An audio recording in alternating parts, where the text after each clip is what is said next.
welcome back to the Hero Whispers. Thank you, listeners, for tuning in today. This is our happy place. We have a lot of crazy things going on right now, but we are in our own power here at Supergirls, and my heroes that I love to bring onto the show. In case you're new, the Hero Whispers is a curated group of amazing women that can hopefully inspire and empower our listeners, our college girls who Supergirls, we're in business to inspire and empower them to help them be better, stronger, and faster in the real world after they graduate. And so on our podcast, we like to speak to them and hear their stories. And then we also like to hear from other queens that have been really killing it out there that can really help us and get us pumped up and inspired, especially in times like this. So it makes me super pleased to have the Honorable Miss Jennifer CHAVEZ here today on the podcast. Welcome, Jennifer. Thank you so much for having me. She is the owner and founder of Babes in Business, New Jersey. It is as cool as it sounds. Just a little bit about her. Well, actually, this is taken from her website. It was super cool, so we use this as her intro. My goal in building this community is so we always have a place to come together to learn, support, and build our network of boss babes. I know what it's like to crave a group that really gets you, to find somewhere that you fit in. I remember looking for just that when I started networking for my company, Helpful Rabbit. I was going alone to events and none of them seemed to fit. That's when I got the idea for Babes in Business. This is the place where everyone is welcome. You don't even need to have a company to join. Just come and be inspired by the speakers. Who knows what great ideas you will wake up with in the morning. I can't wait to meet you, XOXO Jennifer. And now we're meeting her in the flesh, live from Asbury Park, New Jersey. Thank you so much for being with us today. It is such an honor to have you and to hear about this amazing empire that you created. Congratulations. It's so epic. Thank you. It really aligns with the mission that I have with Supergirls, and that what we're trying to do to create a community for our college juniors and seniors as they get ready to fly out into the real world. So I think it would be really awesome to hear how you got started and what inspired you and all of that and how you made it all happen. Yeah, I know. And I just want to mention that we spoke earlier before this, and I love your mission. I feel empowered by your mission. And I think it's so important because at that time for me, when I went to college, I felt so lost. So I want to congratulate you on starting this podcast, because I think it's so important for, women at that age to have someone, like you guys to come to listen to, and just to bring this all together. So congratulations to you guys on starting this. I think it's amazing. Thank you, Jen. See, she walks the walk and she talks the talk and she walks the walk. How I'm sure this is her amazingness that gets all these people together and all fired up for these events. But yeah, so you asked me how I got started, and super quick background for me. I was in the restaurant industry. I was a bartender for 13 years.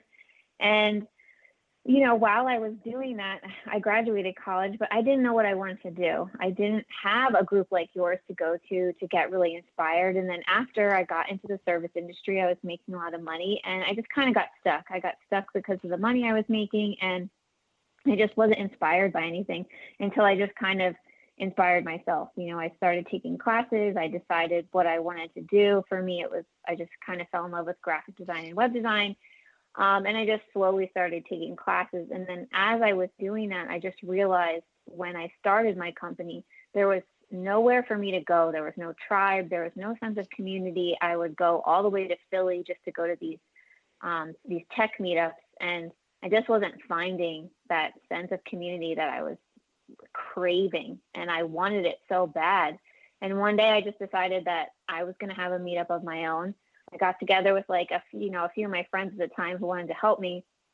I was even going to have it at my house, and then someone told me that was weird. So my husband at the time was working at a store. They let us use it.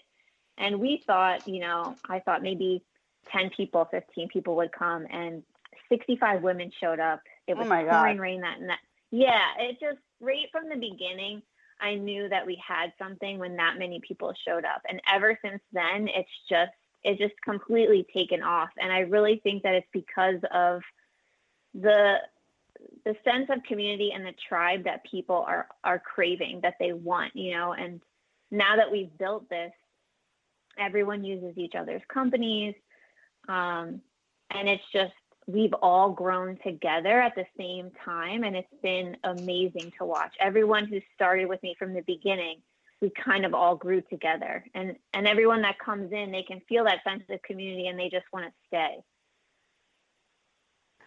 It's been 4 years, right? Since you started it? It will be 4 years this October. Okay, that is, I mean, it sounds like you probably already had a community when you were attending bar, right? I mean, you like automatically get, you meet tons of people, they come see you, you probably had like a little bit of a following from that. Yeah, I mean, I don't think I got it from that, but I will say bartending is definitely a big part of my story. It taught me a lot of, how to interact with people, how to deal with people, and how to build that community. I mean, I love that because for this audience, they're going out into the world, they're trying to get real jobs or, whatever real job means. They're trying to get different, life-sustaining employment. And maybe some of the only things they have on their resume are bartending, camp counselor, Right. Babysitting, dog walking. But when you can turn those things into like real skills, the way you just did, the way you just talked about it, that is powerful. And people don't think, they don't automatically think of that. You have to like build it into your script, if you will. Yeah, I think I've always been a hard worker. I think I got that from my parents. I've always had like more than one job, and I've worked retail, I've worked bartending. I was even a bail bondsman for a little while because I needed a job at the time and someone offered it to me and I just did it.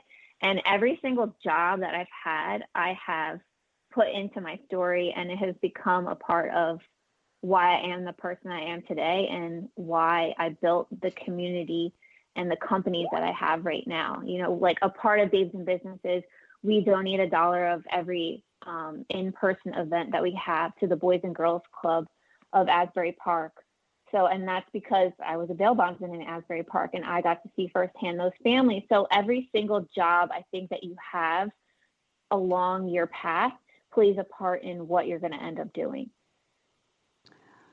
That is so cool that you do that. I love that. Shout out for doing the donation to the Boys and Girls Club. We all love the social consciousness. It's amazing. And that you incorporated into your work. And that it was inspired by like a personal thing. So cool.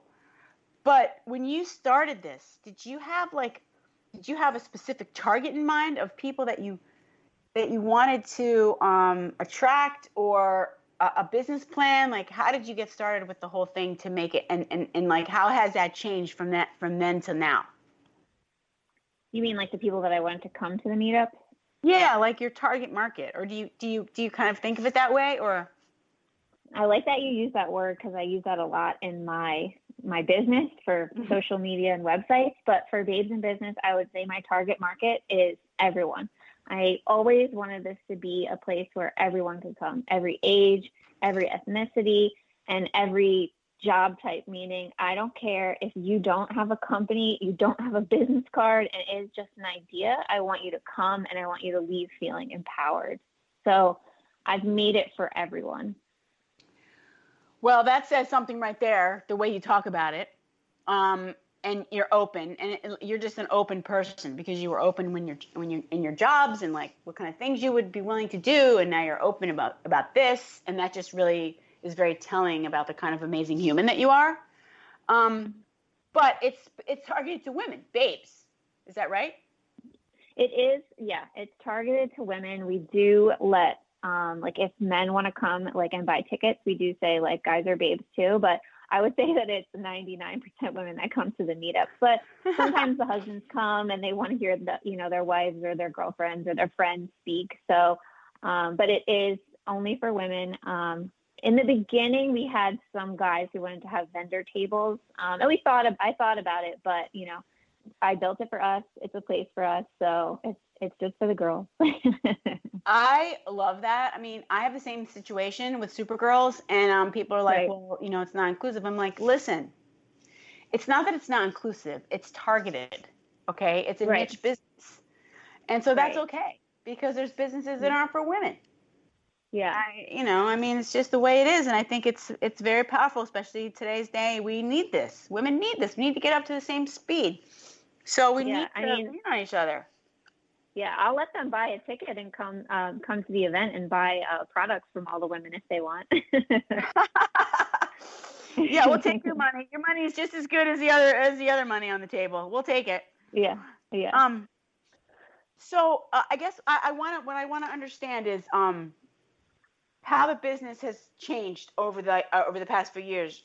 Like in the beginning, did you think it was going to be one way, and then you ended up doing something else? Like you pivoted, or has it grown exactly how you thought it was going to grow?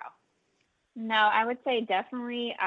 In the very beginning, I was very naive about this. I thought it was going to just be kind of like a nonprofit, and I wasn't gonna charge everything.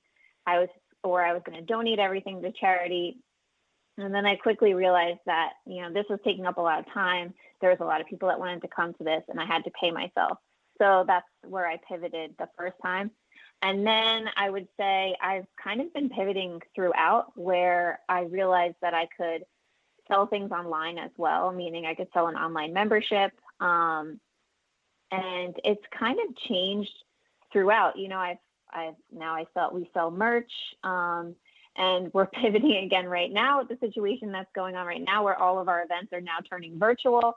So I would say to anyone who is starting a business and they're not sure what they want to do yet, just start it, just put it online, just start an Instagram. If you have an idea, just begin, because it doesn't matter if you don't have the whole idea yet. I had no idea when I started Babes in Business that I would have a Babes in Business in Hoboken and Long Island, and someone wants to start one in Philly now. And even with everything that's going on right now, someone called me from Staten Island and they want to start one there. So you don't have to have everything perfectly laid out in a master plan. You just need to start.